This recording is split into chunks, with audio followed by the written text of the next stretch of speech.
Assalamualaikum and good evening. You're now with me, Yusuf Shukri, for TVS Nightline, and here are the headlines for tonight.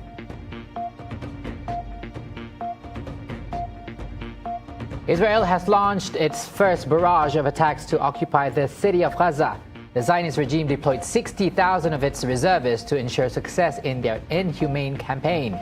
More details coming up on World News.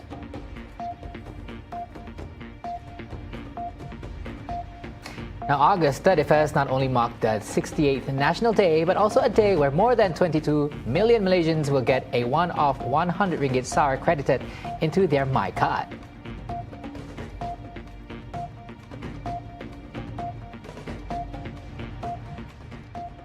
Woman appeared in court and faced charges of spreading fake information pertaining to the death of ZARA QAIRINA.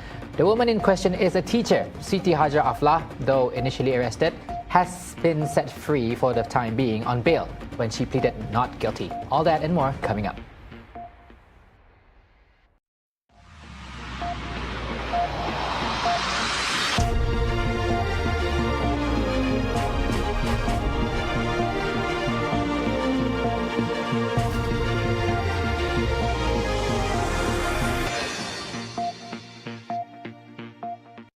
First, Sarawak is making history with the launch of its own state-owned airline, Air Borneo, unveiling its official logo called the Wings of Unity.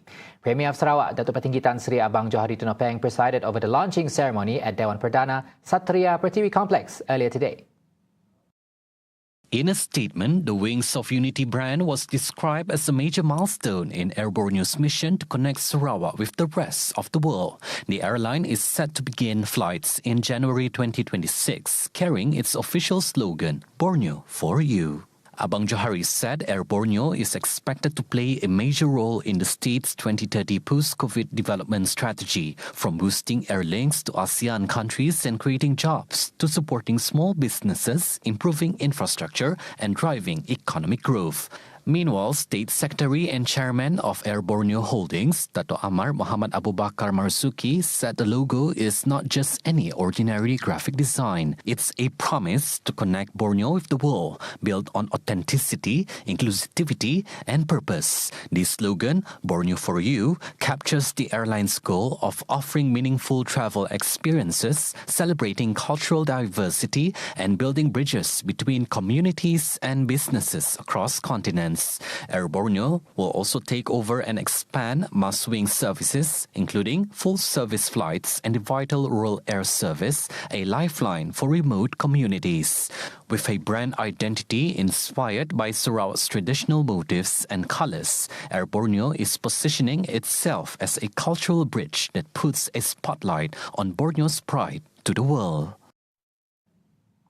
Japan's Bank for International Cooperation, or JBIC, has shown great interest in exploring foreign direct investment in Sarawak, especially in the production and green energy sector. Its Executive Managing Director, Shigeto Hashiyama, said the current focus will be on fostering mutual cooperation in both local and international projects.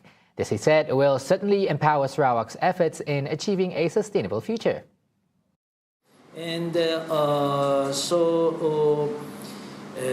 fortunately, the YAB Premier said to us the much potential of the green energy and green manufacturing in Sarawak.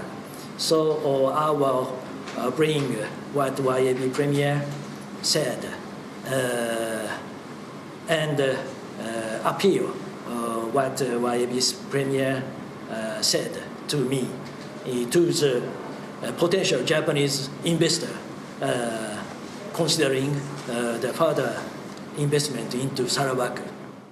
There are many potential projects in Sarawak, maybe, I think. But among them, we are focusing the manufacturing and energy-related project, including, for example, the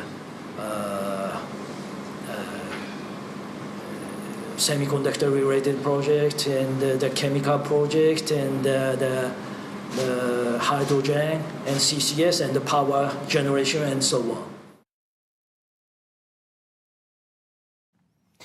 86 residents of Rumah Panjang Jantun in Ulu Krian, Seratok were left homeless after their 16-door longhouse was gutted by fire on Wednesday afternoon. Luckily, everyone inside made it safely when the fire broke out around 1:35 p.m. The Seratok Divisional Disaster Management Committee has opened a temporary relief centre at Sri Krian Community Hall to house the affected residents. No injuries or casualties reported in the incident. The Fire and Rescue Department said firefighters from Seratok Station were deployed to the scene following an emergency call. They used water from a nearby fire hydrant to bring the blaze under control. The flames destroyed about 8% of the two-story semi-permanent structure. Authorities said the cause of the fire and losses incurred are still under investigation. Meanwhile, a local man in Miri was killed instantly when a car crashed into his motorcycle at Jalan Lorong Cahaya 2 Junction last night. The 34-year-old victim was pronounced dead at the scene and his body was sent to Miri's hospital forensic department for a postmortem. Police said the incident occurred at about 10 p.m. when the victim had stopped at the junction near Miri Hospital. A Perodua Myvi travelling from Bakam towards Taman Lopeng is believed to have lost control before crashing into the motorcycle. Miri Police Chief ACP Muhammad Farhan Lee Abdullah confirmed the incident and is being investigated under Section 41(1) of the Road Transport Act 1987 for causing death by reckless or dangerous driving. Those who witnessed the incident are urged to assist with investigations by contacting Traffic Investigating Officer Inspector Muhammad Faizul Abdul Rahim at the numbers shown on screen or report to the nearest police station. 2 men have been jailed in Sarawak after being caught with more than 800 marine turtle eggs in 2 separate cases. In the first case, a 32-year-old local man was sentenced to 8 months in prison and fined 50,000 ringgit in default 6 months jail after he pleaded guilty to possessing 732 turtle eggs in Jalan Batukawa resettlement scheme. The following day, an Indonesian national was sentenced to 6 months in jail after he was found with 93 turtle eggs at a rubber plantation in Smatan. Investigations confirmed that the seized eggs belong to the Calonaidae family, listed as totally protected animals under Part 1 of the first schedule of the Wildlife Protection Ordinance 1998.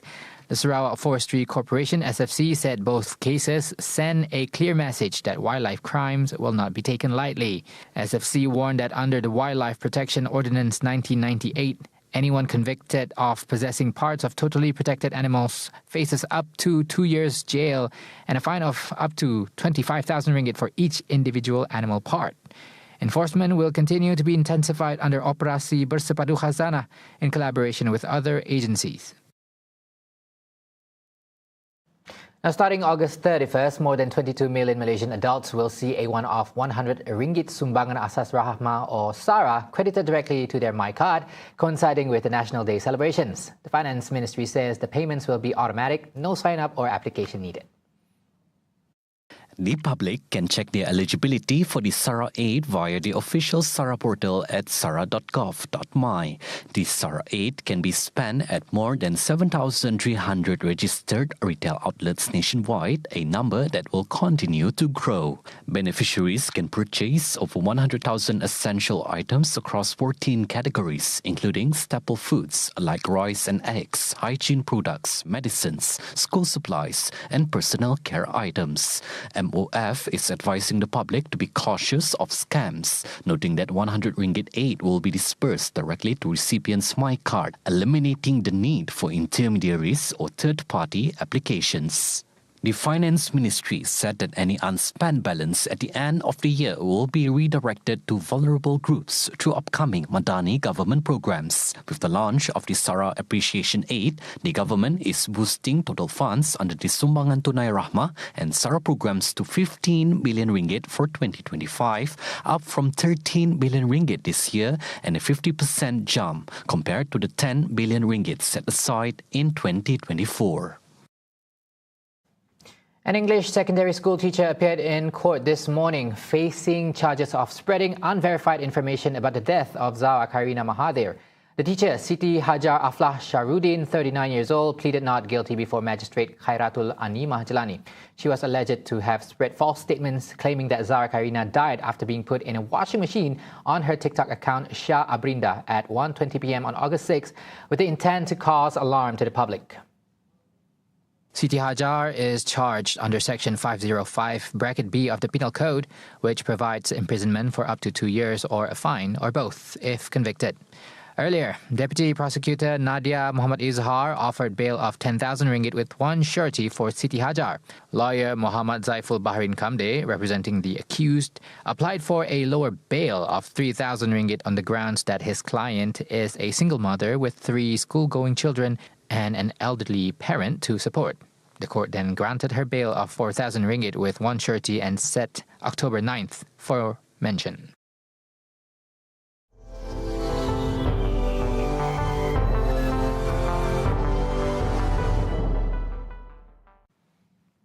On to world news, Israel today hammered Gaza City and its outskirts overnight as the military announced it had taken initial steps in its push to occupy the city.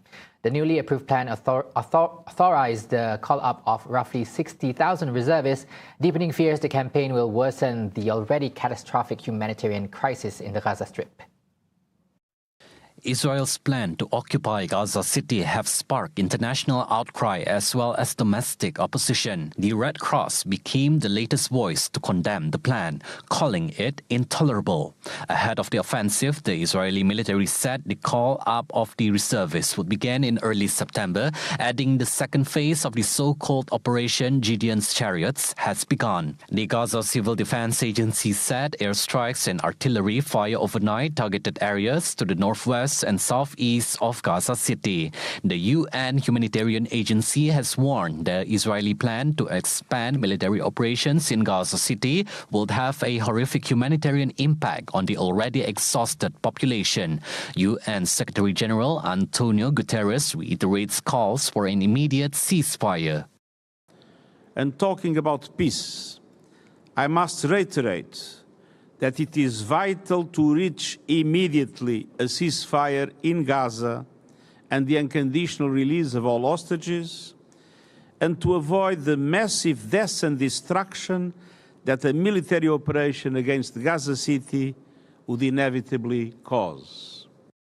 As Israel tightened its grip on Gaza City's outskirts, mediators continued to wait for an official Israeli reaction to the latest ceasefire proposal that Hamas accepted earlier this week. Wrapping up the Nightline, the Indian Parliament passed a law that bans money-based online games to combat rising cases of addiction, money laundering and financial fraud associated with such applications. The Rajya Sabha, or the Upper House, unanimously approved the Promotion and Regulation of Online Gaming Bill 2025, according to local media, the Press Trust of India. The bill, introduced by Minister of Electronics and Information Technology Ashwini Vaishnaw, seeks to prohibit all forms of online money games while encouraging esports and online social gaming. The law also prohibits advertisements for online money games, and banks and other financial institutions will not facilitate any money transfers related to such games. And that's all the time we have for tonight's TVS Nightline. I'm Yusuf Shukri. Thank you for watching. Good night and Assalamualaikum.